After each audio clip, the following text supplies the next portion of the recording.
కొద్దిసేపు ఒక 5-10 నిమిషాలు మీతో పంచుకుంటాను. సరే, ఒక మాట చదువుదాం. దానికి బదులు 17 అధ్యాయం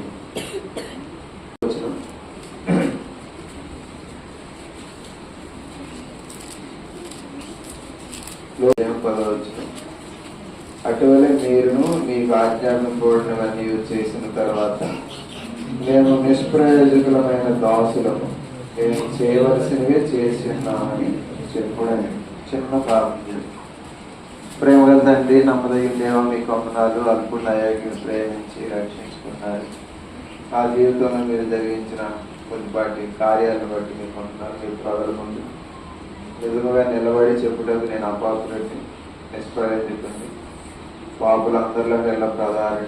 మీరు ప్రేమించి ఇచ్చిన సమయం నీ మహిమాటను జ్ఞాపకం చేసుకుని నా నోటిని నాలుగుని మీరు పవిత్రపరచండి. ఏవి నా జీవితంలో మీరు చేశారో అవి మాత్రం చెప్పగలడు ప్రభుత్వం. ప్రతి వేషధారణ కపటము దూరపరచు. యథార్థంగా మీ ప్రజల ముందు నా గురించి నీ నామను బట్టి చెప్పగలడు సాయం చేసి నామను నడుచు నామ తండ్రి. ముందు చెప్పినట్టుగానే వాస్తవంగా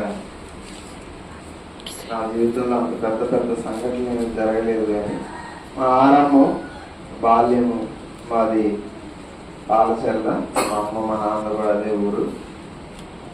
వాస్తవంగా వాళ్ళు రక్షించబడిన వాళ్ళు కాదు, అంతగా దైవభక్తి కలిగిన వాళ్ళు కూడా కాదు.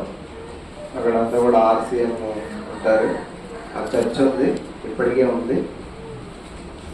సరైన మారు మనసు, రక్షణ అనుభవం, వాక్యంలో ఎదుగుదల, దైవికంగా నడుచుకోవడం అంతగా అక్కడ తెలిసిన ప్రజలు కాదు.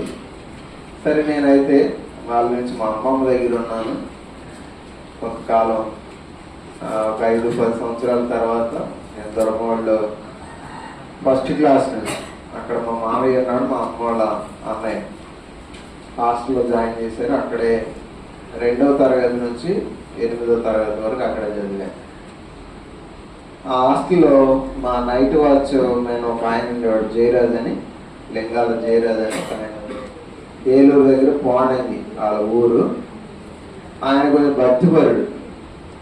ఆయనకి కొద్ది అలవాట్లు ఉన్నాయి, సిగరెట్ ఇట్లాంటివి ఉన్నాయి. కానీ మా తల్లిదండ్రులు మాకు భక్తి నేరకపోయినా ఒకరు మందిరానికి పోవాలి, దేవుని సన్నిధిలో నడవాలి అని అంతగా వాళ్ళు మమ్మల్ని ప్రోత్సహించి దేవుని సన్నిధి తీసుకెళ్లిన సందర్భాలు అయితే నాకు గుర్తులేవు. కానీ మా తల్లిదండ్రులు నేరకపోయినా ఆయన మాత్రం భక్తి నేర్పాడు. రోజు బైబిల్ చదవడం, ప్రార్థన చేసుకోవడం,